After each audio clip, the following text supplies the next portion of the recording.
We just spent the afternoon with some very dear friends of ours, talking an awesome, casual, real conversation about race and what every white person needs to know, and what Black people want us to know, and what Black people face and deal with on a daily basis. So please join us. This is an amazing, amazing time with our friends, and we want you to come on in to our living room and come join us. But first, grab your coffee. But that point is good. I think that's the bombshell for the day.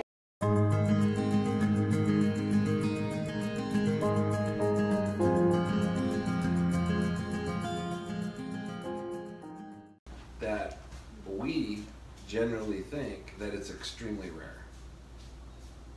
When we were talking out there, oh yeah, it surprised you. Did tell us that. Yeah. And then also we done heard from a person that was white that said that we've been watching too much TV. Oh yeah. Yeah, it's not that we just been watching too much TV. These are facts right in front of you. The only difference is we have a camera now, and we're able to record. That's right. Yeah, but more exposure, more platform. Yeah, absolutely. Yeah, totally. Because that was really good. There's a hunger in the white community to understand. Right. I know that's the case. It's just, and white people are typically nervous to engage. I think part of it is, you know, doing what you guys are doing right here, right now. That's just part of it, right? Mm-hmm. And I think when it comes to with topics of race, I mean, it's easy. Well, first of all, it's uncomfortable. It's an uncomfortable topic. Yeah. And then, you know, emotions and get involved, and, you know, people, I think, naturally get a little defensive and that kind of thing. Mm-hmm. But I think in order to bring reconciliation and healing, you know, you got to get comfortable with being a little uncomfortable. Mm-hmm. You know, that's the only way that you start talking about these issues and working through some of them. That's right. And one thing that's important, it was important for me, and it is important to me, is to, for one, let white people know that the Black community wants us to listen. Like, exactly. That's important. It's true. And we didn't, like, I didn't really understand that. I didn't really understand that that was important. So part of that is a little bit of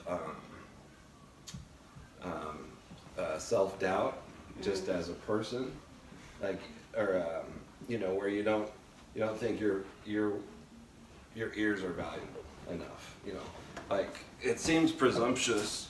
It can seem presumptuous. Oh, I'm going to show some action again. It can seem presumptuous for a white person to say, like, I hear you. That feels presumptuous to me. Is it? Well, it depends. I mean, I think all people can recognize when, you know, something is genuine and when it's not. Yeah. You know, and so I just think, at least coming from my perspective, you know, that's what a lot of the, especially inside the church, I'll put it that way. Mm. They're looking for genuine relationships with other people outside of their culture. You know, and I think that's what it boils down to. So when you say, or when I say, you know, I want somebody to listen, you know, just like I would have a friendship with anybody else. Yeah. You know, you care enough to listen to their concerns, you know, their issues, and you show empathy because, you know, you have a genuine relationship with whoever this person is. So I think that's what the Black community, and I say church Black community, looks for is that genuine relationship. You know, that's there, not just when times are good, because it's easy to have good relationships with somebody when everything is going good, everything is going well. But I think it's really important when things aren't going well. You know, are those same people still there? Are they still by your side? Are they being supportive? Do they hear you in those times? I think that's the test of a real relationship. Mm-hmm. You know, everybody's heard the term fair weather friend. Mm-hmm. You know, and nobody really wants that. Yeah. No, it's not genuine. Yeah. Right. What are some real everyday experiences of racism that you like? What are some that really stand out to you all? Well, I mean, you want to? I mean, me personally, as a mother, and I believe also as a father, but as a mother, my heart aches when my sons have to leave out the house to go spend time with their friends, whatever it is that they are doing. I'm always concerned. Like, I hope they get to wherever they need to go, and I hope they get back okay. Actually, sometimes I kind of be like, can you check in again? Don't I? He be like, God, how about this? Want me to tell them not to go? Yes, yeah. And then sometimes it's just, you know, you cry, you really like weep because you can't, you know, you can't protect them once they leave out the house. And so we're always making sure, well, if the police pull you over, you know, you got to make sure you have your hands put up on the dashboard. If not, have your hands in your lap, but just, you know, but make sure that wallet is somewhere so he can see it, because we do not want anything happening to you. Or we always, well, me, I'm always texting, did you make it? What is it? The map, you know how I always say, the location. Location, I want to know the location, or can you call me? And most of the times it's FaceTime now. Can you FaceTime me so I can see you? You know, so I don't know. That's the thing that really bothers me. I just want my son to be able to go to work, go to the grocery store, go spend time with his friends, and come back home. So when did you start teaching them those things about, like, the hands, like all those little things that are really, they're actually big? I think it's when they're small, toddlers. I mean, you have to. Like, my daughter, I have to teach her, and she's a young woman now, but I remember an incident. We were leaving her school, my oldest son's school. I had to take her to her school, and I got pulled over by the police. And even before the cop came up to the car, I just told my daughter, I said, make sure you have your seatbelt on, make sure your hands is in your lap. How old was she? She was 8 or 9. And even like, I could just feel my body shaking on the inside, because I'm like, man, I hope I didn't do anything wrong. And when the man came up to my car, he told me, he said, you drove past a yield sign. And I'm thinking to myself, like, I know it was not a yield sign back there. And but in my head, I'm wrestling with whether or not this is the truth or not. But then I just was like, oh, okay. And he's like, registrations, you know, he asked for all the paperwork, your license, you just give it to him. And I'm telling you, I gave him all my information. I drove my daughter to school. And I said, I know that I did not run through a yield sign. Like, I knew, because I'm like, I barely made it to the stop sign. And he pulled me over. But anyway, I went back like 2 or 3 hours later before school let out for my child. And I circled around looking for the yield sign. It was not a yield sign. No yield sign. But I still had to go to court. I still had to pay the ticket. And the sad part is, I not only had to pay the $145 ticket for something that I did not do, but I had to pay additional $20 to make sure it was no points on my license, because I didn't want the insurance to go up. You know, because depending on what area you live in, some black people, whatever area they live in, they have high insurance. And so I thought that was messed up. I said, wow, he lied. Like, he literally lied. But he could pull me over, because guess what? I was in the suburbs and I was black. So let me tag her, let me get her. And my car was not in the best condition, but it wasn't a hoopty. It wasn't a hoopty. But most hoopties get, you know, that's what you don't know. Most hoopties get pulled over. That's just keeping it real. Most hoopties get pulled over. And check this out. I mean, here's an element. I was raised on hoopties. Okay. And I drove many a hoopty. I never got pulled over. Now see, now what you think about that? But if you have if you have a crack on your light, you got pulled over for that. I've got pulled over for the light being busted, but you know, I wouldn't get in trouble for it. It would be a fix-it ticket. Oh, see, no, we didn't get that. We didn't get it. And so that's the thing. See, that's different, brother. That's the thing that I think a lot of white people don't understand. We get put over everything. Like when you talk about racism, it's a scale. Broader, yeah. So at the far end, you got, you know, like what happened in Minnesota, where the guy gets killed on video. But then that's you got max racism. Yeah, so that's max. That's why everybody's flipping out somebody right getting now. killed. But Right. on that scale, it's all type of other events that takes place. So on that scale, I mean, you can have something at this other end where, you know, something I experienced many times is being followed around a store by undercover security. Like you shopping and that kind of thing. You got the undercover guy just following you from spot to spot to spot to spot. And then when you see the same guy like 2 or 3, 4 times, you're like, okay. Yeah. Wait a minute, but then they say pick up on, if you ever hear it, pick up on aisle 9, it's not even a spill on aisle 9, it's you. Oh. You got to pay attention to this. Really? Yes, pick up on aisle 9, it's no spill or nothing. It could be literally a black family or just the us. black on aisle 9. Yeah. That's just a code. Saying. Yeah, it's no spills, it's none of that. He was in a, recently out in, in Franklin. He was at a particular store and he was getting some groceries for us, and they came 3 times, like cruising. And he told me, he said, watch, they gonna come. He said, most of the time I get 3 people, you know, profiling me. And I said, well, I got your back. Next time they come, I'm gonna look them dead in their face and be like, who you looking at? And sure enough, the lady acted like she was stocking up some sodas. And you know what? You said sodas? Did I say soda? You said it. I meant to say pop. Oh, Oh my goodness! No, I said pop. I say soda. No, I say soda. Oh no, you rubbing off on me. Oh my goodness, I ain't saying that all this time. Okay. So you're grabbing some He soda. called you on it. Stop the story. You just said soda. She was stocking up these pops, okay? And she turned around and looked, and I heard her looked at her in the face. She just hurried up and closed the she closed the what was that, the freezer or something she was in. But he was right, and I said, wow, that's really messed up, because we come into this particular store all the times to get healthy foods for our family. And I said, wow, you just don't notice, but while you profiling us, the one that you think that's not stealing from you is the one that's stealing from you. Yeah. You know, and I've seen it a lot. These stores, you go in these stores, and I'm telling you, these people be stealing stuff, and they always got their eyes on us. When I was a little girl, my mother, she schooled me. She said, when you go in a store, if you have any bags in your hands from previous stores that you shopped at, you are to make sure you make it known, these bags came from this particular store where I shopped at. Would you like to see the receipt, or I'll show you the merchandise? And you might, sometimes there's ask you, can you just keep that merchandise up at the desk, the counter, and then you go shopping. But that's what we have to go through.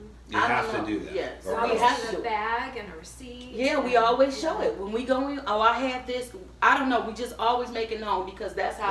It's almost like you walk around guilty into proving innocence.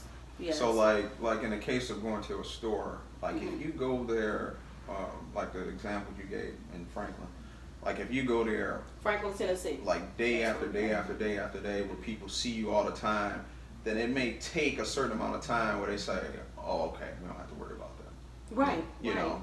Yeah, but it's almost at the end. Not in the beginning. It's like you have to prove that you're going to pay for your stuff. Yeah, or it's so many, because you have to prove that you can pay for your items. But then there's another thing that they do. It's almost like if you live in an area where it's nice, it's almost like, how did you get here? Why are you here? We actually had someone ask us for the holiday.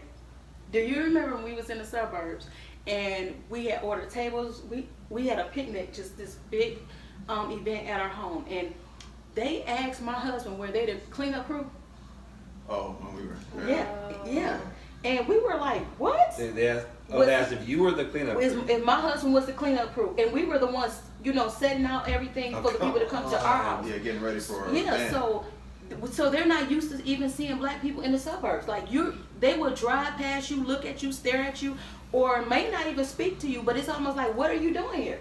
I have had something said to me. I was at a supermarket with a dear friend of mine, and we were she's white and I'm black, and we were putting our groceries in the car, and she wound up going to the back of the car to put some stuff in the trunk, and it was a white lady that got out of the car. She looked dead at me, and we both said, oh, she got a nice little car or whatnot. She looked at me, she said, where did she get you from? No. Where did she get you from? Yeah, where did my friend get me from? Like I was in the alley or something. Yes, she said that to me. Where did she get you from? Does your jaw just drop? Like, how do you respond? Yeah. Only thing that I just choked. And then my Yeah, friend, that's I didn't tell shocking. my friend until I got in the car, and she said, I wish you would have told me, because I would have handled that. Yeah. But it was just, because remember, this is a lady, a little old lady, and I'm not this, look, honey, just because they old don't mean they sweet. Oh, no. Because she was I not mean- sweet. She looked at me, and my thing is, the fact that she had the guts to say that to me. Sure. She said, and where did she get you from? It's one thing to think it. But It's to a whole say other it- thing to just say Yes, that. because if the blood of Jesus was not with me, who Yeah. are you talking to? You Oh, see for what I'm sure. saying? Yeah. But that's what I'm saying. A lot of this thick skin that we have is from generations to generation. I'm You telling have to you, have you it. have to have it. And I will say the only reason why nothing happened with that woman was because it was the Holy Spirit. And I would have to, Go I'm ahead, gonna have to honey. piggyback on You that for gonna a second piggyback, because okay. I'm it's with just her, honey. something that I have to say. Come I on, have to say sweetie. this. Let me drink on that, girl. For black That's people why I love her. that accomplish anything in life, and I'm not saying you have to be rich or anything like that, but if you accomplish anything in life, meaning you have a job, you work in your business, whatever you're doing, and you're taking care of your home, taking care of your family, and that kind of thing. One thing that everybody has to know is that person, that man, that woman, that family has to be strong, because they have many more obstacles to overcome. Yes. And they have to have thick skin, because if you allow all the little things, because a lot of it is not explicit, right? So Right. it's rare that somebody is going to just, it has happened to me, like that old lady? yeah, like the old Yes. lady incident, We was just and going to the store. when me and my nephew was coming out of a Target one time, a pickup truck rolled by, and it was loud or whatever, and Almost knocked him off rolled the road, window yeah. down, and as he rolled past us, you hear this white power, and then they just gunned it and smoked up the whole aisle and all that kind of stuff. So incidents like that are rare, but most of the time it's more subtle. Mhm. It's more subtle. It's like, because a lot of our communication is body language and attitude, Oh, for and, sure. and stuff Most like of that. it, Yeah, yeah. most of it is that. It's Sure. not actually what you say. It's like how you act and how you react and what you do. So, I guess my point is, for anybody black to accomplish anything in life, you have to be stronger. Yes. Yeah. You have to be stronger, Double. because not only do you have the normal obstacles that come along with life that Regular everybody stuff. has, Yes. just the regular stuff, you got extra Yeah. thrown on top of that. That you have to put up with and get past and emotionally deal with. Yeah, Absolutely. emotion. That's the thing. Okay, part of this that I realized was I was putting myself, if I was in that situation, in any of these situations, and I got angry, and then I think of anger out there, and I'm thinking, I have the right to be angry. Let me explain that. I have the freedom to be angry. More, that's a better way to put Right. it. Where if I'm angry, I'm not gonna get shot for being angry. Or Right. I'm not gonna get misinterpreted as being hostile or whatever. If I get upset that my son got disrespected by someone else, even a cop, I would not feel endangered by mouthing off to that cop for doing something totally inappropriate. But the black community does not have that freedom. No, No, we not do at all. Flat have out does No. not Flat have out, that. we do not. No, Not And at all. that, to me, was like, it's eye opening. yeah, and that ticks me off, like, viscerally, like, that angers me, that you as black people have to restrain yourselves at all times, or put yourself at greater risk, or greater, at the very least, emotional trauma. Yeah, Right? and it's in Absolutely. everything. I mean, you got to think, just like with us. I mean, it's just by the grace of God, because it all falls back on God. Like, He is our foundation. The Lord blessed our family to be a unit.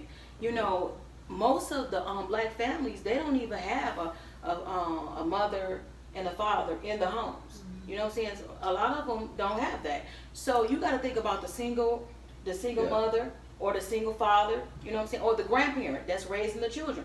Sometimes these kids are out here and they may not even be doing anything. Like, for instance, the young man who was walking home just eating some Skittles. Sometimes they go and play with their friends next door and stuff like that. It's always something going on, and they could just really be innocent. They just walk past. And I'm gonna give you an example on Go that ahead, too. honey. So this, you know, I've been thinking about this here lately. So when I was in the 9th grade, last day of school, me and I think it was 5 or 6 of us or whatever, we had like a half day of school, and the way that we would celebrate is everybody brings super soakers, the water guns, and me and a couple other guys, we worked at a golf course way out in like wealthy suburbs or whatever, and we got some water guns. Ours looked like shotguns. Okay. So you pump the thing, but it squirts water. Yep. And so that's what we brought, and it was like 3 of us. It was probably 6 of us total. So half day of school, we go down to the college area. They had an arcade. We in the arcade having a good time, whatever. It's time for us to go. We out squirting each other with the water and that kind of thing, or whatever. Having a good time, walking to the bus stop. And we get to the bus stop, and all of a sudden, it's like cops coming from every direction. I mean, everybody just kind of like froze. Cops coming across the grass, coming through the intersections, coming from every direction. And we, you know, everybody's looking like, you know, what's going on? And everybody dropped their little water guns or whatever. Some people had the super circle, some had the ones we got. Everybody dropped everything. Everybody's getting thrown up against the glass and all that kind of stuff. It was all for you guys? Yeah, it was for us. Yes. It was all for us. And I'm watching guys get thrown up against the, you know, like the bus stop, whatever. And I'm kind of like drifting away because nobody grabbed me. I'm just standing there watching everything. Like, oh, he was scared though. He was in panic mode. And so this, I never forget, it was a white cop undercover. He had like a Hawaiian shirt on and a sun hat. He comes straight to me because I'm trying to figure out, you know, what's going on. What's even happening. Yeah, what's happening. And chrome plated 45 to the side of my head. You see that? And said, get up against the glass. Now, this is a crazy thing. Now, the whole incident was crazy because it never should have happened. No. But none of us told our parents. Why we didn't tell our parents? Because that was normal to us. Yeah. And he already knew there was nothing they could do. Yeah, that was like normal. Yeah. So we all dealt with it. You not an adult. Yeah, we all dealt with it. We talked about it on the bus ride home. And we just went on with life. What did they do? Finish the narrative for me. They all come rushing from all different sides. They say, get up against whatever. And then what did they tell you? Well, they said they got a call that, you know, it was a group of black guys with guns. See? With guns. White and orange painted. Well, some of them were the colorful ones like that. A few of us had, because those were more expensive, right? Yeah. So some of us had those, and some of us had the ones that, you know, the pump action squirt.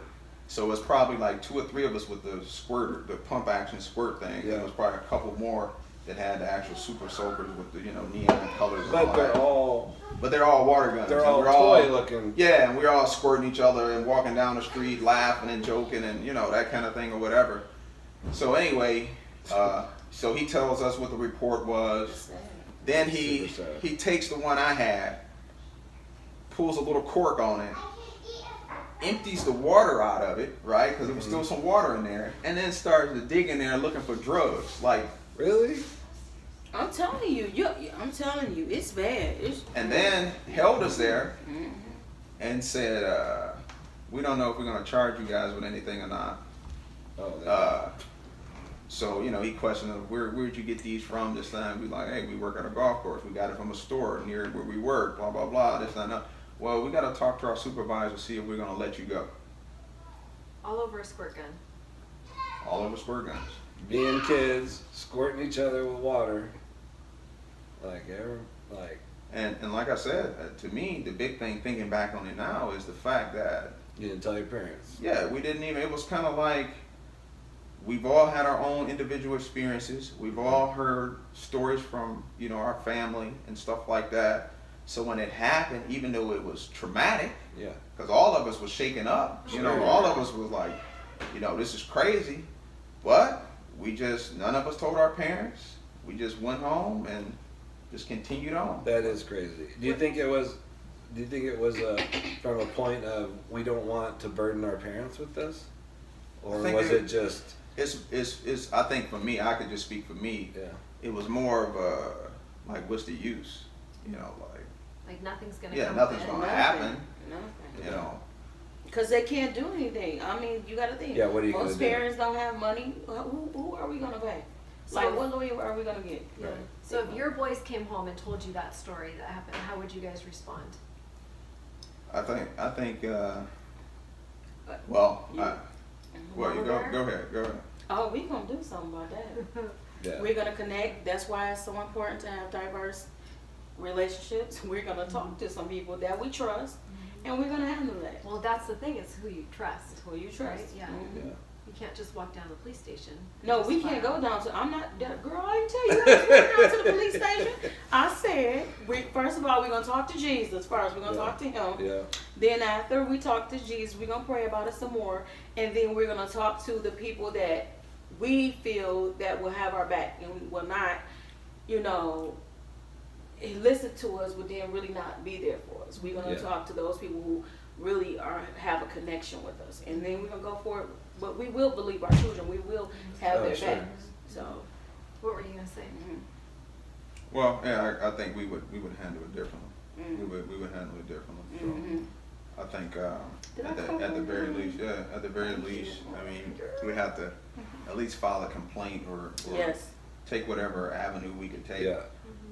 Get that on the record somewhere. Yeah, at least put it on the record somewhere. Yeah. That's pretty much all you can do in that situation. So. Right. But what I'm hearing is you wouldn't feel the freedom to yourselves just go and do that. Oh no. You would need to get some support. No. Oh yeah, we would definitely have to get support. I mean, and that's why I think too, because like with the situation that's happening right now, it's gonna happen again. Something is gonna happen. So it's so important to have solid relationships, a church, a community, the body together. So like when things jump off like this, we can all come together and be unified, you know? And that's what's missing. I think that it starts and ends with the church. Absolutely. And there needs to be understanding. Yeah. You know, and that's why this is important, because if we as a white community don't understand what's going on, you're not going to get the support. No, because see, there's certain things that you can do for me that let me just tell you. I'm going to break it down. Break it down. Your skin is beautiful. My skin is beautiful. But I'm going to always be a chocolate sister. That's going to be a chocolate. Even in heaven. You're gonna Even be in chocolate. heaven. When I die and go see Jesus, I'm going to be chocolate. I'm going to rise up with that glorified body, but I'm going to be chocolate, okay? And there's certain things that you can do. There's doors that you can break down for me so I can walk through. I might be the powerhouse to have the mouthpiece, but I can't go before you. You can go before me in America because you have this beautiful skin that I do not have. And I'm not jealous of it. You know, God has blessed you and He has blessed me as well. That's right. So I think that if we, once again, it's going back to that word, unity. Like, well, and I'm going to give you an example of that support side. So I had a friend when we lived in New York, and a black guy, and he was good friends with a white guy, and they rode motorcycles together all the time. This is a good one. And so anyway, these guys, speed limit in New York is crazy, 55 miles per hour, which is crazy. So, I mean, that's super insane. Yeah, too slow. So anyway, these guys are like blazing down the highway. I don't know how fast they were going, 80, 90, whatever. They're blazing down the highway. They get pulled over. They were going so fast that they had to not only get the ticket, but they had to appear at court. One white guy, one black guy. Yeah, one white guy, one black guy. They both had to appear at court. They both got pulled over at the same time.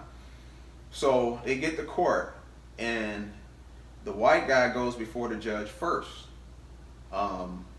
And he gets some slap on the wrist, paid his fine, see you later kind of deal. Yeah. So he sits back down in the courtroom because he's waiting on his buddy. So now the black guy gets up for the same offense because they got pulled over at the same time. And he's getting ready to get this guy like 30 days in jail for the same thing. His friend, it's a good thing he's what I would call a ride or die type of guy. We like those type of people. Yeah, so he was the type of guy that's like gonna stand up and speak up, and you know. So he interrupted the judge and said, "Hey, what are you doing? Me and him were together. Yeah. At the same time. Yeah, how are you trying to give him jail time when you just gave me whatever the fine was or whatever?" Yeah. So he embarrassed them in front of everybody. So he ended up having to give his black friend the same judgment as he gave him. But you see how beautiful that friend was? He spoke up, spoke against what was being done to him. Yeah. But the colors, you see? Yeah. Yeah. It's hard to argue with that. That's sad. And well, it is sad. And that's why I wanted y'all to share stories like this, is because these are everyday stories. Every day. You know, this isn't the news, this isn't the maximum racism. This is that spectrum you're talking about. Right. And that spectrum is an important point, I think, because that spectrum, like, I could be friends with someone, a white person or acquaintance, that I don't see racism from that person. But I'm not going to experience that racism from that person. That person could go somewhere else, be stupid, and be the one profiling you or whatever. And I'm never going to see that. You know, I'm not going to see it. There's no way for me to see it. They're not going to tell me about it. Right. No reason for them to say anything. And my whole life, that's been my experience. I'm never hearing from it. I'm never experiencing that racism. Only when I talk to friends who are black or a different race and they have an experience. That's the only way I'm going to know. And that's the only way other people usually are going to find out. Unless it's the major, you know, George Floyd thing, everybody's going to know about that. But that's not the real issue. Well, is it? Well, the real issue is it's before that. It's that spectrum. It's before it gets that part. It's before it gets to the death part. Because a lot of people have hate in their hearts. It's hate. It's a hatred. Like, I mean, another one. Y'all making all these stories come back. Right, yeah. We were at in the suburbs. Well, I don't know, babe, why we keep going to the suburbs? The suburbs. We need to stop doing this. But we literally went to eat for, I think, our anniversary or something, and we walked in there, and I'm telling you, we was like, maybe we shouldn't eat here because it was no black people in there, and they were staring at us when we were in New York. Do you remember that? They were just staring at us. But I was like, you know what? We're celebrating. It was your birthday. Maybe. Yeah, it was something. But no, it really freaked us out though. Seriously, because we were like, should we eat Your here? intuition was, let's go. Like we should just go. But then we were like, no, we gotta fight. That happens so many times. Yeah, we are That's always crazy. getting profiled. Like or like if we go to the mall or something or a store that everybody else go to, they will turn you to what they think you can afford. Oh, and so that happened to me. So that just happened to me recently, right? I walked out, didn't get none of my money. Really? So, so I had to buy a car battery, right? Yes. And I have these certain car batteries that they cost, I think they're 200 plus. I forget the name of those. Optimum batteries. I always buy those for my cars because once you put those in, I mean, they will last the life of the car. Yeah. I mean, they're more expensive, but they last forever. So I had already looked them up. I knew what they cost, whatever. And I go to the store, the auto store, and I say, tell them my vehicle, that kind of thing. And I say, I'm looking for a car battery. So he gives me the cheapest two he has. The cheapest two. Just assumed it. Yeah, assume. Just assume you can't afford Just assume. anything. Didn't even give me the other option. I knew what I came there for, but he didn't even give me the other option. He gave me the cheapest two. I said, "That's all you got for my vehicle?" He said, "Oh yeah, we do have this Optima battery." I said, "That's what I want. That's what I came here for." So that's on that scale. Yeah. Why do you automatically assume It's an assumption. that Yes, bad. I want the cheapest thing that I can get? Yeah. Why is that the assumption? Like, we can't afford it. It's just, that's bad. It's so bad. Yeah. And that's what I'm saying. Like, I mean, but that's in a lot of, it's in so much stuff. Like, and we get a lot of stares as a family. They are always staring at us because they're not used to seeing that. But it's and that's just one of those things. You, like I said, you gotta have thick skin, because it's happened so many times where you walk in a restaurant, or you walk in I've walked in car dealerships, I walked in just different places, either me by myself or as a family or whatever, and you walk in and then it's like all eyes are on you. And you're like, or you know what? The other thing is, right. if you have mixed friends that you're with, I remember I was at a grocery store, and at this particular time, this young lady was with me. Of course, she was a white young lady who was just with me that day, and I needed something extra, and so I said, no, Sam's Club card, and I said, just go up to the register and just start putting everything up, and I'll be back up there. And then she was like, she looked at me, I was like, girl, tell them that you are my daughter, because it's whatever. And she did exactly everything that I said. When I got up there, I paid for everything. On our way out, she started laughing. She was like, you're not going to believe that. She said, she was like, you're not going to believe this. She said, when I told the lady that I was your daughter, she looked down at the picture and looked at me. She was like, and she just kept scanning the stuff. And I was like, you know, that's sad, because you just don't know. Like, everyone's life is different. You know, God designs it the way He wants it to be. Yeah. And we always have to remember that it's some uniqueness in us mixed together. You know, it's all for His glory. Yeah, and I think you know, I think that's important. I think it's especially for those that say that they are following Jesus Christ. There it is. I think you know, racial engagement, ethnic engagement has to be intentional. It has to be intentional. Right. Because it's far too easy to retreat into your own bubble. Exactly. Sure, it's comfortable. And yeah, it's comfortable, and you live in a world that, you know, to your own liking, you know, that sort of thing. So if it's going to be racial engagement or different ethnic engagement, it has to be like the way that the church views missions. You know, because like the church will support. Oh my God, that's a good point. You know, so they will spend all kind of money. Yes, they will. They will send missionaries to foreign countries. Missions, they're there. They're trying to learn the culture, and then once they once they learn the culture, then they're trying to witness Jesus Christ. So it has to be the same way. Yeah. It has to be intentional. It has to say, you know what, I need to go out and talk to my black neighbor or other ethnic neighbor or whatever. It has to be intentional.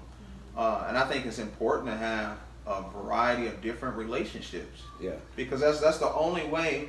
That's the only way you're ever going to hear these stories. That's the only. Well, that's absolutely right. I'm not going to experience it. I'm not going to experience the reaction of my culture to your culture, because it's my culture. Unless we directly see it. Yeah. Unless we see it or we hear it from you guys. That's right. Yeah. So that's a great point. But that point is good. I think that's the bombshell for the day. That is the bombshell. No, because that's sad. Let me tell you, you get a golden star. You get a love. You know, you get the love. You get the love. We get love. Can he cash that gold star in for something? I don't know, but he might. Okay, but I'm gonna tell you something. No, he hit it really. I like that because. If you're with, let me, I'm about to bring it. I'm feeling this. That's the spirit, okay? Let me tell you why that's so ugly. Let me tell you why it's ugly. It's so ugly for the church to go to Ecuador, what's these other places? Come on, call them all out. Mexico, Russia. Just run them all down. Yeah. You can go and sit amongst those people. Some of them don't even have running water.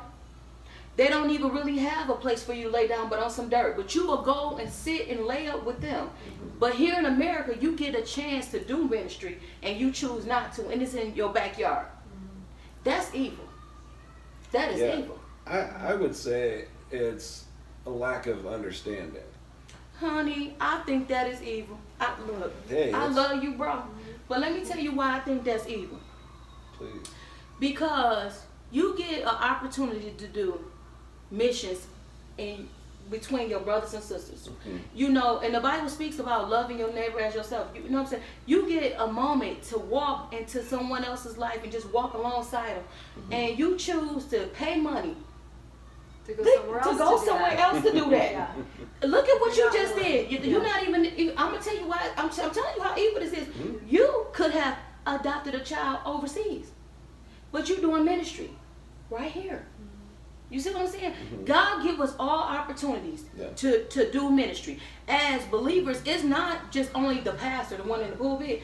We are all disciples. We go out. We supposed to talk about this stuff. We supposed to engage the people. He said, how will you know who we are, who they are, by the love they have for one another? If we don't have no love, how can we go talk to the world and talk about how they flipping out, looting, you know, grabbing stuff? We can't go out there and talk to them people. Right. And I'm just, and you Ooh, always honey, talk about memory and stuff. You just shot me. So I agree. Y'all putting it all on me. Ooh, I'm telling you, it's like a heavy weight. I'm telling you. And I agree with that. So I think you agree with me? I think, hold me. Okay, hold me. So I think the church has the church has missed a great opportunity, because, like she just said, part of our witness is the love we have for one another. That's part of a witness. So like even before you open your mouth to give the gospel, if people can see, like, man, that's a black guy, that's a white guy, they're friends, yes, like they get along, that. like, that's different. What's that all about? Yeah. You know what I mean? That in and of itself is a witness. And that breaks barriers, that breaks them down, you know? Let me, what I was thinking you were saying, and I'm agreeing with everything completely. Because if it's in the church, and you're talking about people in your church. No, when I speak of the church, I speak of the body. The body, yeah. Because we are the church. Yeah, right.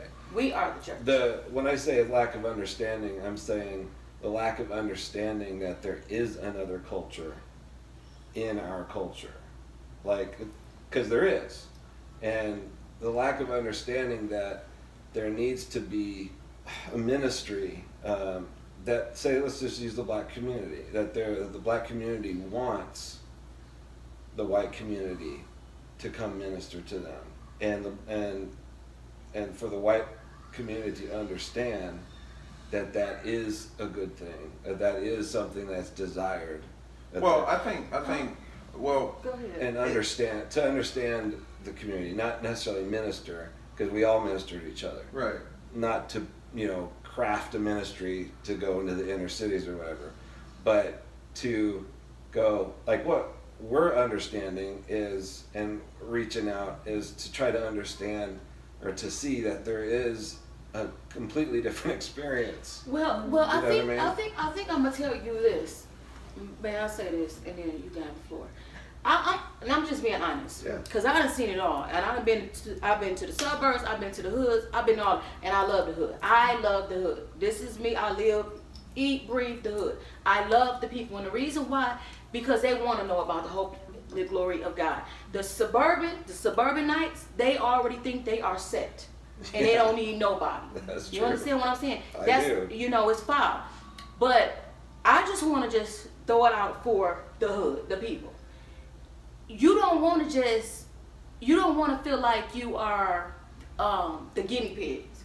A lot of times, white people treat black people like they personal guinea pigs. You know what I'm saying? They you get, like Oprah said, because people like, you get a car, you get a car. Well, that's how people that is white deal with black people. It's my turn to serve them. Let them come over to my house, but let me drill and get all the information out about them. But they don't let us ask the white people questions, but they would drill us all that. What job you work at? Where do you live? How many sisters and brothers They just run, but they don't get into the deep stuff. The deep stuff they lay back on. But upon meeting them, they just drill you. This is all you get, just drills. And you like, wow, you can ask me the surface things, but you don't want to get deep and walk into the thickness of life with me. Whereas that's what we're talking about. These things that we're going through, we want you to walk in the thick mess. And that's when it goes back to the genuine relationship. Yeah, that's what we want. We don't want that. So you work at General Motors? Oh, okay, I do that too. You work at you got how many cars? Me too. I do that too. No, that's not what. It needs to go past that. You want arm in arm. Yeah, girl, yeah, because my arm been yours, but girl, we can hurt that. But I want authentic relationships. I want, like, for instance, if you got diagnosed with cancer, walk with me through that. Pray with me. Even if if I'm laying on the couch stinking sick, be at my bedside. Even if it's just to read a hymn to me, or just sing a song to me, or sometimes just be silent, but just walk with me. Yeah, sure. And that's the thing that's missing. A lot of times, people, it's just like a nosiness. It's not even like you really is concerned about the person. It's like surface. Yeah, surface type of relationship. And I'm gonna just be honest with you. Black people is tired of that. I don't agree with what is going on as far as the way that the world is presenting, like, their pain, but I'm not shocked. You can understand because that's the way that they do it, because they don't know God like that. Yeah. But with us that know God, all we're doing now is weeping. Yeah. We are literally weeping because you knew that this stuff exists, and I can speak for myself and my husband. We have went to ministers, pastors, and spoke about racism, and we got dismissed. Right. And that's just this is the writing on the wall. We went, we talked as brothers and sisters in Christ, never wanted to get deep into it. As a matter of fact, sometimes I get to the point where I see ministers are flipping on you. And then, I went to a minister one time, you know what he told me, quoted me some Gandhi, told me, you be the change that you want the world to see. What type of mess is that? But you can sit up and preach all day long. You can tell that you can tell everybody you went to these different schools, these seminars, they ain't teach you nothing. And let me tell you something. Half of the time, these people are reading the Bible, but they're not believing what they're reading, and they're not walking it out. I'm telling you this, I'm on the mission to walk out what I read. And the thing is, I feel we can get a glimpse of heaven here. We do not have to wait till thy kingdom come to go all the way to heaven to have us together around the throne. You know what I'm saying? Yep. My ancestors, and I'm going to bring them up, they kept talking about freedom, on picking that cotton, all that stuff. I'm in this life right now, and I'm telling everybody right now, we can get a glimpse of heaven right now. I believe it with everything in me. That's the Holy Spirit coming out, okay? All glory to God. You got the flow, honey. I'm done. I'm done. But what you wanted to hear from those pastors was, I see you. How can we change? Or what can we do different? Right? What exactly? All what you said, but the first thing is that I'm guilty of not hearing you. I repent. I'm guilty of not hearing you, sister and brother. I'm guilty that I have my nose stuck up in the air and think I know better when you don't, when you haven't walked in my shoes. I'm trying to teach you what your experience is, what you should be. And that's, to me, it's real sad to be arrogant. You know what I'm saying? That pride, that haughtiness, like you can't tell them something. Like, I'm like, we live through this. We walk through this every day just to get to your church all the way to the suburbs. We can profile just to get to church. Yeah. So y'all making me come out of character. Let me sit down. That's good. Oh my goodness, I gotta drink my water. Oh Lord. That's good. That's organic. Yeah, and we love you guys. We're so thankful for you. When we moved here to give Dane more diversity in his life. We failed. We failed. But at the same time, we landed in the whitest area of all time. Pink. But where'd they go? But God keep putting us in the same. But it's the weirdest. He keeps putting us in these areas, and I'm like.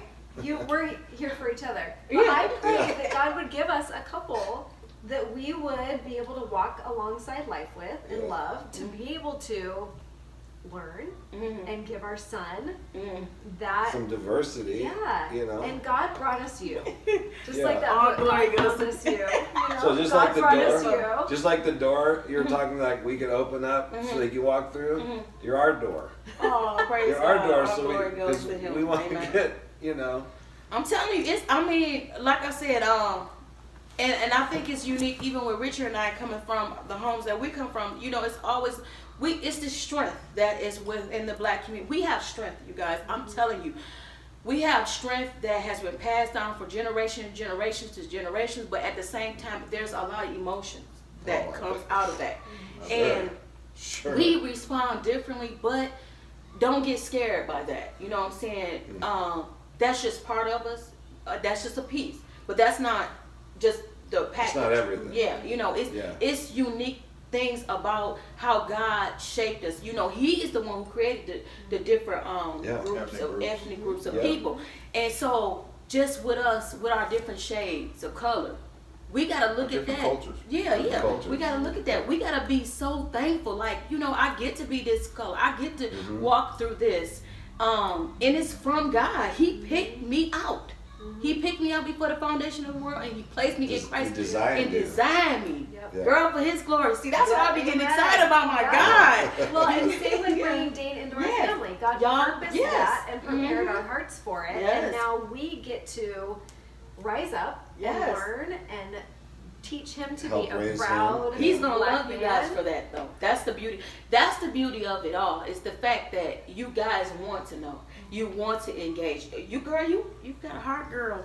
And you some fire in you, girl. So, and you too, brother. You got some fire too. I don't get a gold star. I get a little smiley face. But y'all team. That's what I get. But like what he was saying, you. So we gonna just keep it real. Yeah. You want to ride or die with you. This is my ride or die. We roll through the trenches of life. It's rough. So with you guys, y'all have to roll together through it all. And then with your son being black, I'm telling you, if the Lord should tarry, we hope He do. Hallelujah. Your son, Lord willing, is gonna grow up to be a big, huge, oh my goodness, muscular, chocolate, handsome young man. Yeah. And and if the Spirit of God touch him, watch out, because he's gonna be a light, because he gets to bridge the gap. Yeah, you know, absolutely. He gets to bridge. It's beautiful. So in that, I mean, you fight the good fight of faith. You trust God, but then you stand firm in your convictions. And some people is not gonna. So I just want you to know, some people is not gonna agree with you. I'm fine with that. And but you stick with the ride or die. That's right. And you're gonna be all right. And that's what we do. We speak on these things. We talk about it amongst each other. We talk to our children. And we love everyone. Like, God has really fixed it to make our skin thick, but He's also has fixed it that we don't just look in the natural eye. It's spiritual. Because the Bible said we wrestle not against flesh and blood, but power and principalities. A lot of these things that is going on to divide us, it is from the enemy himself. Sure. He said he comes to kill, steal, and destroy. Yeah. His mission is to take us out. So our mission has to be. Christ go ahead, down. Let him get that. Yeah, Christ tears down the walls. He tears all the walls down. You got Satan putting the walls back up. Yep, and we gotta keep ripping it down with the gospel, with this word, what God is saying, like, and He don't want us to be divided. No. You know, that's the mission. We cannot be divided. Yep. You know, another thing occurred to me is white people are afraid of being offensive more than anything. Really? Yeah, but I think that's one of those walls. And what I mean by that is because they're so afraid of being offensive, then they're scared. Being around black people presents more opportunity to offend. Does that make sense? If I'm not around black people, I can't offend you. Really? That makes sense? Because right now in the white community, one of the worst things to be is a racist. It's one of the worst things to be. Now, it happens subtly, clearly, but one of the worst things to be publicly as a white person is a racist. And the worst things to be accused of by another race is being a racist. So if a white person is around black people, especially because that's the hottest race divide, right, then I have more opportunity to be offensive, and that's scary. Yeah, I think. Does that make sense? Yeah, I hear you. I think what it is, I mean, white and black culture is different. You know, the way that black people talk to one another and joke around with one another and that kind of thing, and even argue with one another is different.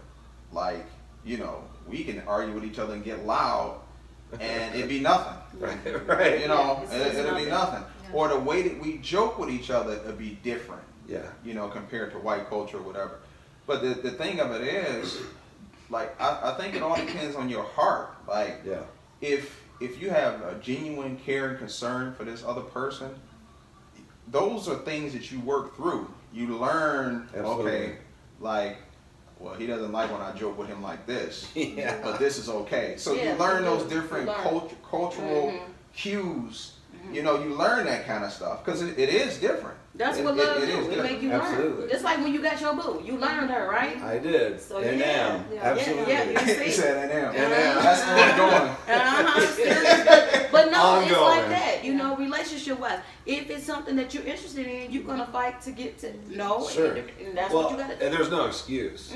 But when you're talking about a wall, that's one of the first walls. Okay. Well, and it's fear. It's fear. It's fear-based. We don't want to look stupid. We don't want to look like we don't know what we're talking about. We want to look like a nerd. But the answer to that is learning. Yeah. The answer is knowledge. But we going back to what we just said, the walls. How do we do these walls? We rip them down by exposing light on darkness.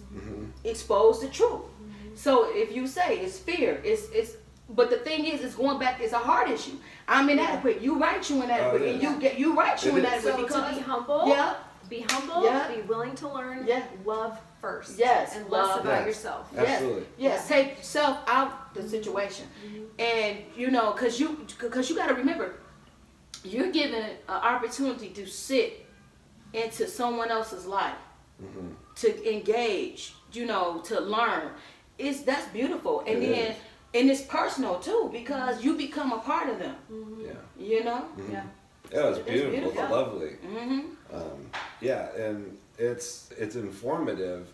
See, iron and sharpening iron is beautiful, especially when there's things that you just previously did not know. You know, it's just good. Because you know, white people joke differently than us. Oh yeah. Like white people can be very sarcastic. Dustin, you know. I'm kind of black. Yeah, but he's black, so he flow real good with me. I'm like, he was like, hey, I'm like, all right, Justin, hey, you know, it's certain things, you know, that he do. And it's certain things you and I do together, but it's okay. But that's what I'm saying. It's okay to have your own lingo. You know, it's okay. You know, but we have to be careful even in that space because everybody don't joke the same way. You know. Yeah. But it's just all learning. Baby steps. You know.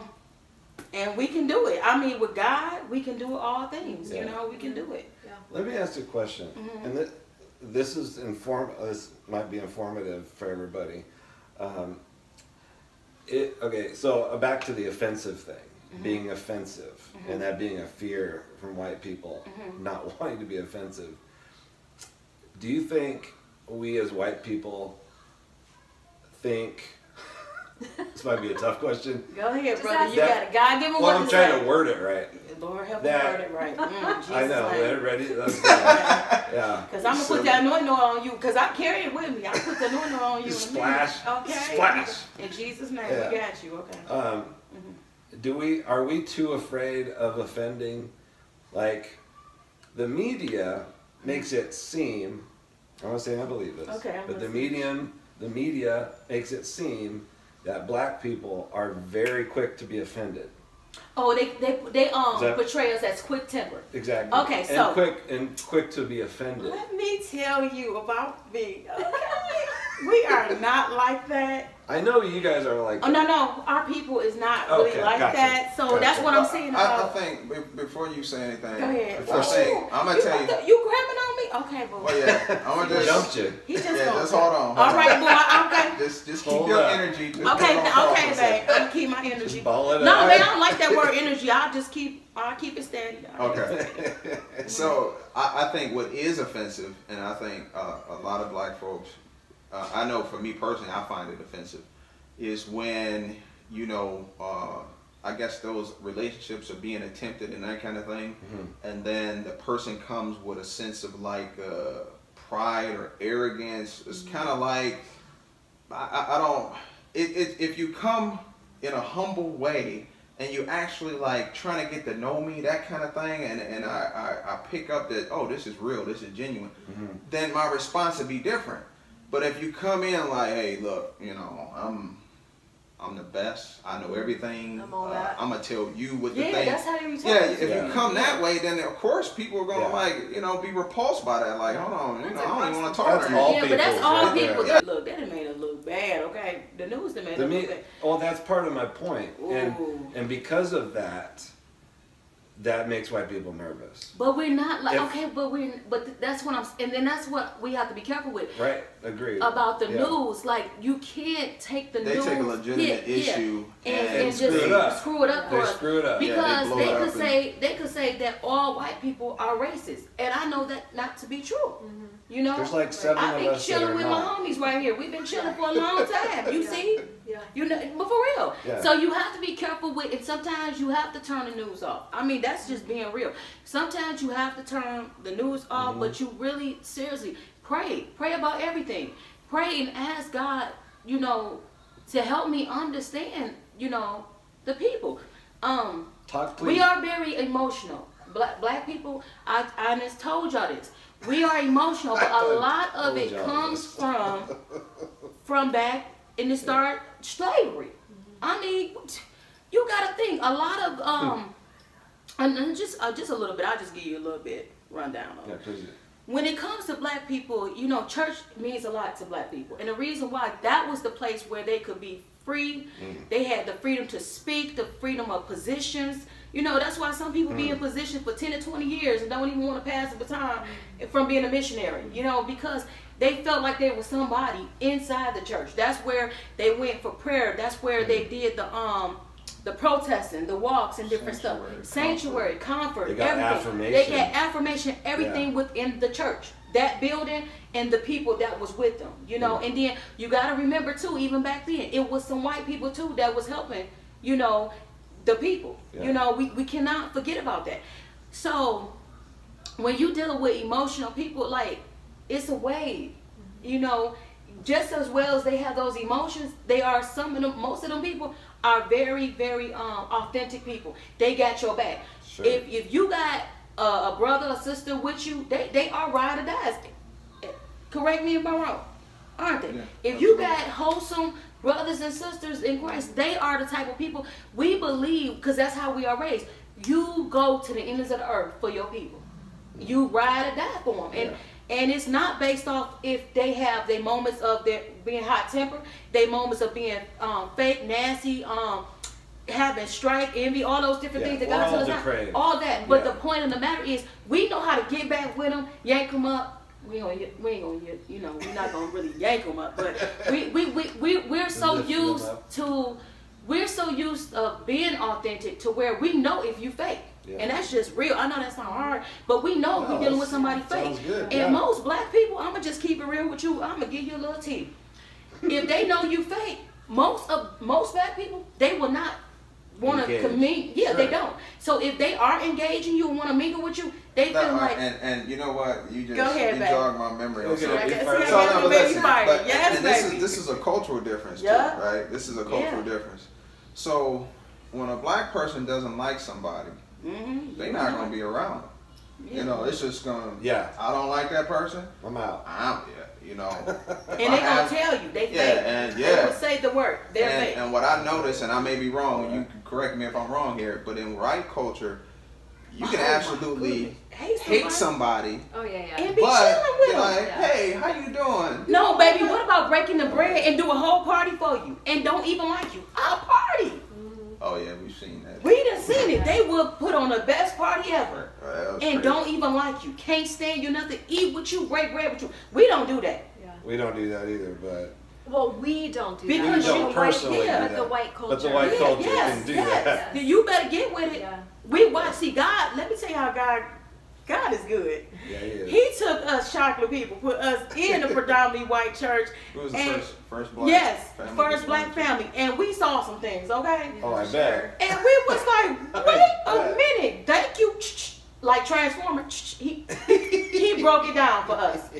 But it was good because our mission was, we was predominantly in an predominantly all black church, and it was some things that we saw. So he rooted us out of that, put us in a place where, and that's what I'm saying. We was uncomfortable. Then he had us work together, and we saw some beautiful things, some beautiful relationships. Some was suspect, but we learned so much. God shaped us. I mean, he shaped us, he molded us, and it's all for his glory. But I'm gonna tell you something.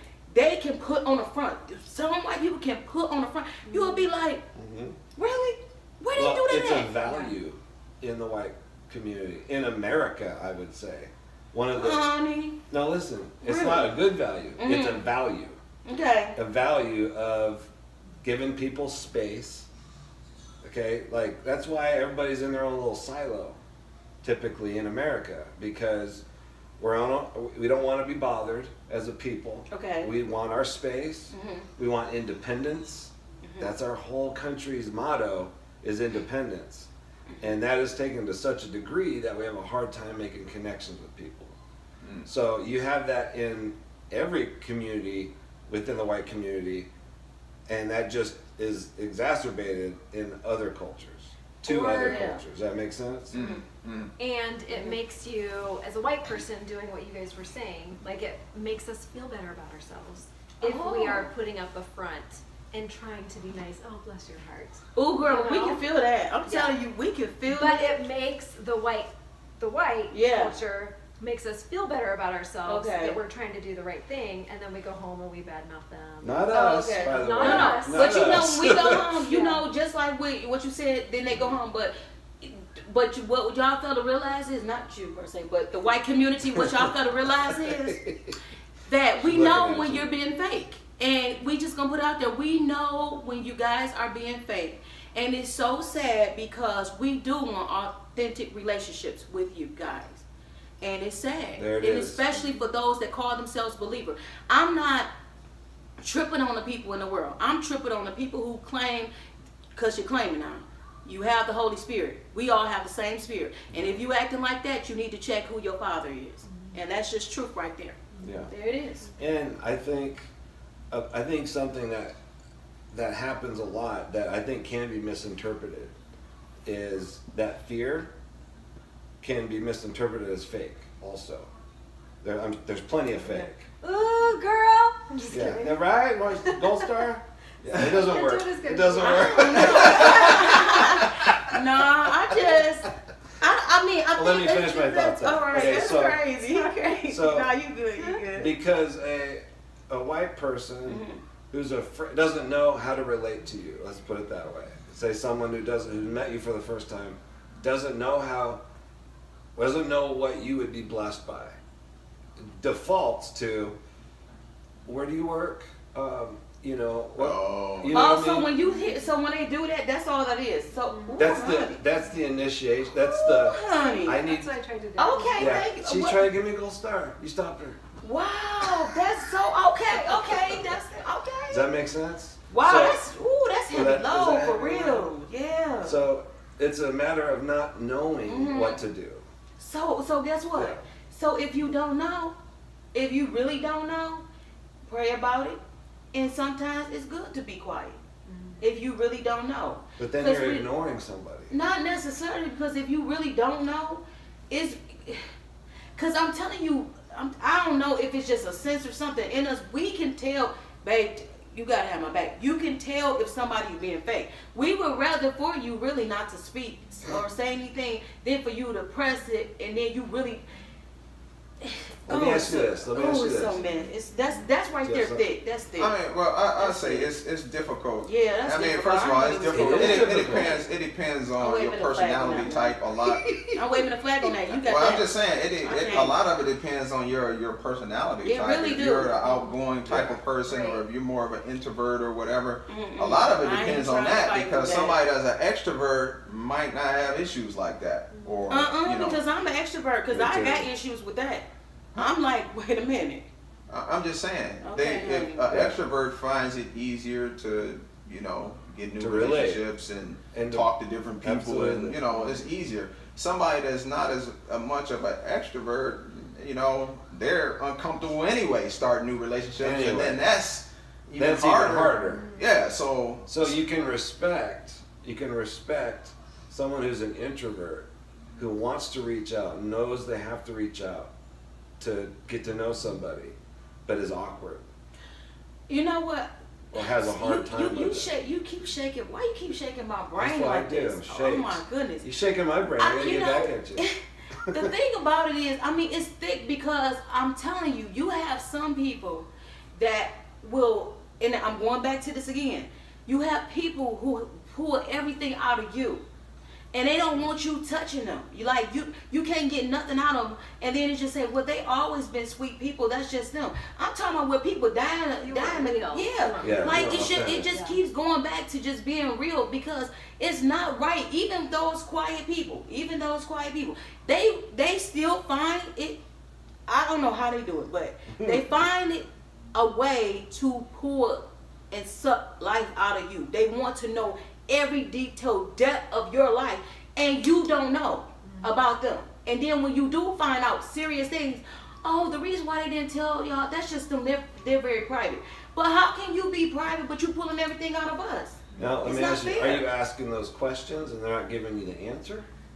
Well, no, I'm saying we walked through this stuff. We saw this stuff. Sometimes it's, because I can remember some issues. The issue that person was sick. You're talking about like in your own fellowship. Yeah, we just seen it. I can remember some stories about that kind of stuff.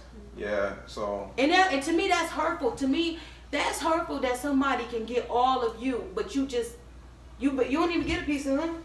That's not right. It's hard for a lot of people to open up. It's not an excuse in any way. But it's hard for people to open up to anybody. It's much easier. Like, let me tell you about this. I don't mean to interrupt you. No. I think this kind of relates, but my uncle said something to me about it's much easier for him to give money and give things, and he can't take anything back. Like, if I was to try to give him something, he wouldn't accept it. It's Your hard, uncle? right? Oh, it's hard for him to. Please, he's a great guy, but just can give, but can't receive. Okay. And in the same kind of vein, it's much easier for some people to go, hey, ask you questions, think that it's a meaningful thing, but when it comes to their own lives, whether it be white people or black people, they're not humbling themselves enough to just share.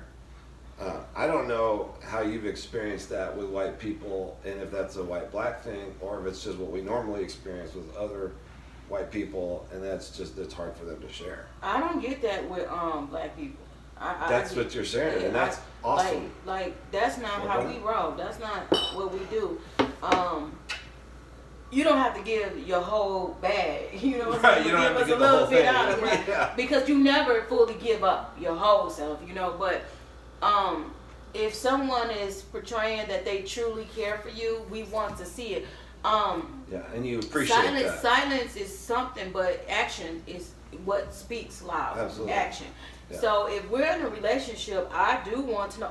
I'll get to me and Tami's relationship, and I told my husband what I'm so thankful about Tami is, like, she don't understand everything, but one thing Tami has been walking with me through, just the transition of church, the way I look at church, what I always be talking to her, that my lips are having here.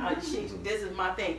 And I will tell you, one day we were at church, and she was like, Maya, how you feeling? I was like, I really don't want to talk about it. She was like, okay. But she still would ask me how I was feeling. That meant a lot to me. But it was one particular Sunday, I was with her, sitting next to her, and she texted me before, and she said, I saved you a seat. You can sit next to me. That was so sweet of her. But what she did, lift up Tami, she was rubbing my back, because I was having a moment at church, and Tami began to rub my back like this. And I was like, ooh, that felt so comforting, because I was tensed up because I wasn't in a good place. So that's what I'm saying. She's walking out the relationship. Like, she's really connecting with me, getting to know me, where I'm at, where I stand, in church or this particular setting. Yeah. That's what we're talking about. Like, you ain't got to do a lot of talking. She didn't do a lot of talking. She just was paying attention. She showed her care for it. Yes, and she was very personal by she could just see with my body language, because yeah, I was really emotional that Sunday. Like, I don't want to be here. Didn't I say I did not want to be at church? Yeah. You know what I'm saying? I'm tired of going through the same emotions. I'm tired of being here. I'm tired of going into these churches where I don't see my kind. You know, that hurts. And I am suspect about that. I will be honest with you. I do not like going into these churches and I don't see anybody my color. It hurts. You know, so you gotta think. And I'm gonna tell you something that I think that we just need to keep it real about. It seems like black people always have to be put in uncomfortable positions, and we got to stroll through it. But it seems like white people don't want to have to go through it, but we always have to go through uncomfortable things, don't we? Absolutely. Well, clearly, just in everyday life, you have to. But I'm talking about even in church. You know, sometimes you want to hear your little gospel song. Sometimes I don't want to hear the hymns all the time. Sometimes I want a little drum beat, and I just don't. You know what I'm saying? I'm just saying sometimes just make it. You know, make it where I can, you know, feel something. You know, sometimes, you know, dude, I want to see something going for me. Yeah. And it's just, and I just think it's right. I just think it's fair. Like, we are supposed to be all together, but get to know the stuff that I like. Yeah. You know, hymns are nice though. I'm not knocking hymns, but I'm just saying. Not all the time. Not all the time. I can't do it. So she was with me. She walked through. She said, I'm going to pray with you. But she said that and you know, and I have another friend, dear friend, back home in Michigan, Jamie. I mean, God bless her. She's white. She's Italian. She mixed with a little bit of stuff. But she, beautiful woman of God. And she has walked through a lot of things with me. With pain, with back at home, we was at a church where I lost my brother. He was killed, and the church that we were at, they walked with us. At the time, the pastor, his name was the pastor that we ain't gonna mention his name, but he was there for us when I lost my dad. My dad, it was midnight, and the pastor was at the hospital. There by my dad's bedside and prayed with us, walked with us through it. So that's what I'm saying. That meant something, and he was not black. He was white. He was there for that. He was there through just a lot of things that were personal for me, for our family. And so we want y'all there. We want you to walk with us. We want you. We just want you there. We want y'all to be our ride or die. And I think that's important for everybody to know, is that we want you. Yeah, we want you. We want you in our life. Don't have that fear, that we carry, whether through the media or whatever, that we don't want to be offensive. We want to, you know, hold status quo. We don't want to. We want to be comfortable, which you guys talked about a lot. We can't let that fear be a barrier to understanding and to keep us from that relationship. Right. Because you guys have been a blessing to us. And if that fear and that uncomfortableness in the very beginning, which is every relationship, like that's how it is, you know. Probably not so much in the black community because you guys are open and a lot more open. In the white community, it's a lot harder to crack through that shell in the beginning for all of us, you know. So, and we know we got to get better at that. We know we need to get better at reaching out and getting into each other's lives, especially when our lives are so technology, go. We have to schedule time to be with each other. And if we don't do that, it doesn't happen. Is there anything else you want to I mean, well, the injustice that you see, you know, and the response that you see from the community, a lot of it has to do with the fact that they are upset because they have been speaking out for a long time and they just feel like their voice, it was nothing, like no one heard them. So when you see them, when you see all this stuff, the best thing that we could do is just pray. Pray for the people, pray for those that are lost, and pray for the heart of men because their hearts are hardened, that God will turn their hearts from a heart of stone to a heart of flesh. That's what we really need to be doing. We need to be praying for the body. We need to be praying for the church, that the church eyes will be open to truth. Yeah, well, and I'll say, that the church gets on the front lines, you and know, speak up, and they see racial reconciliation as a mission field.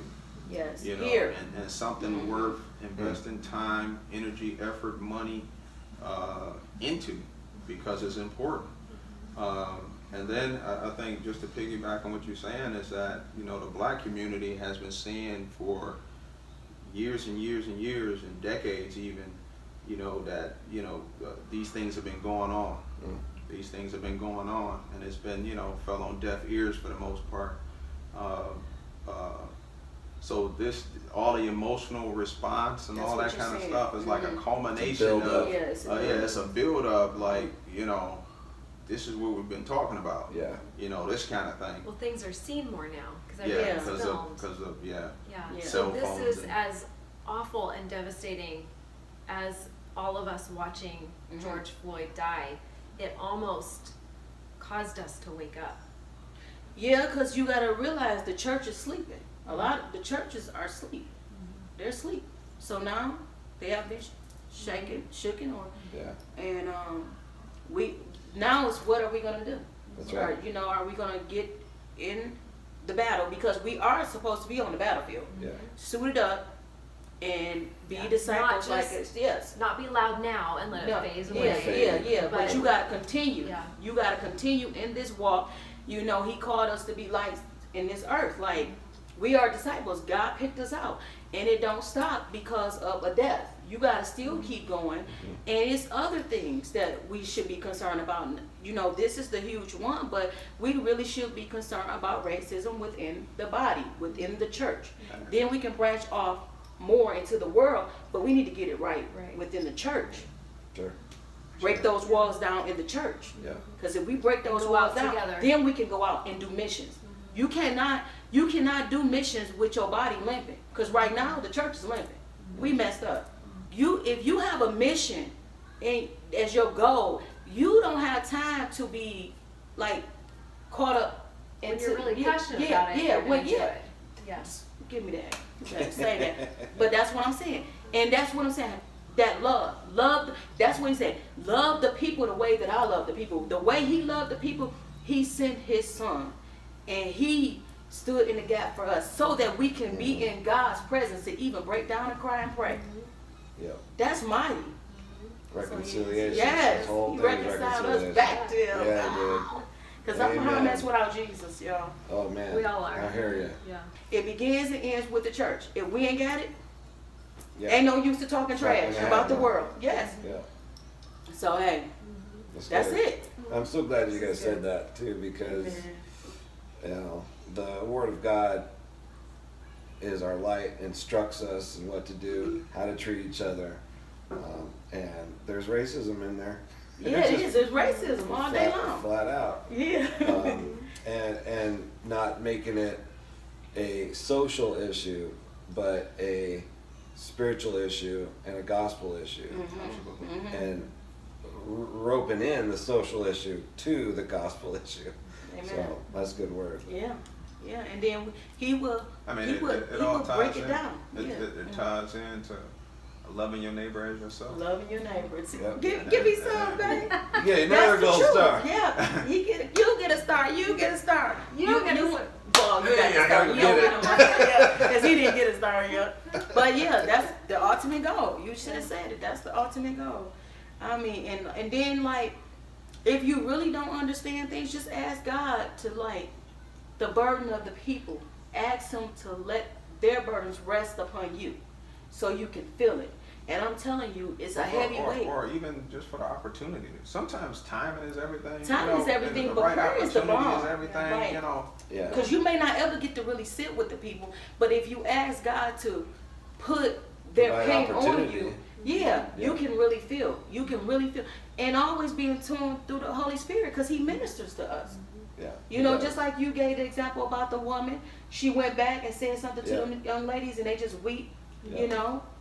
So she was obedient to that tug. Yeah, and that's what I'm saying. Be obedient to the Holy Spirit. The Holy Spirit is there to show us what we need to be doing, or if we should not speak at the moment, you know, or press into us to push us to the front to speak. The Holy Spirit is our call. You just gotta be sensitive to the Spirit, and the only way and the only way you're gonna be able to do that, you gotta pray without ceasing. You gotta spend time with the Lord. He said, "I am a rewarder to those who diligently seek me." So if you ain't seeking God, don't expect to hear nothing. You're not talking. You ain't talking to nothing. You just dead weight floating. There it is. But we done, because y'all I'm tired now. I'm tired. But it's been real. Yeah. I love y'all. It's really good. Thank you, guys. So if you have any questions about race or what your role might be as a black person wanting to get to know more white people, or as a white person wanting to get to know more black people, please send me a message. I would love to talk this through with you. And if you want to come over and join me at my Facebook page, we get in depth, and that's where you can ask easily a lot of questions, and you'll get my point of view, you'll get other women in our community, their point of view. It's a really helpful place to be. That link is listed down below in the comments. Please subscribe, click that bell for notifications. I am uploading new videos weekly. Right now it's on Tuesdays due to our coronavirus schedule. So I hope you learned something. I hope you were encouraged today. No matter your skin color, we are here to love each other, to support each other, and to ultimately learn from each other. Oh, it is. Oh, Let's see. okay. You're showing some action? Yeah. Oh, I love it. Y'all better wait till we leave. we ain't doing that. Dane, are you peeing? Yeah. Close the door. I think that's it. That's a wrap. That was super lame. Hey now, take a step outside and seize the day.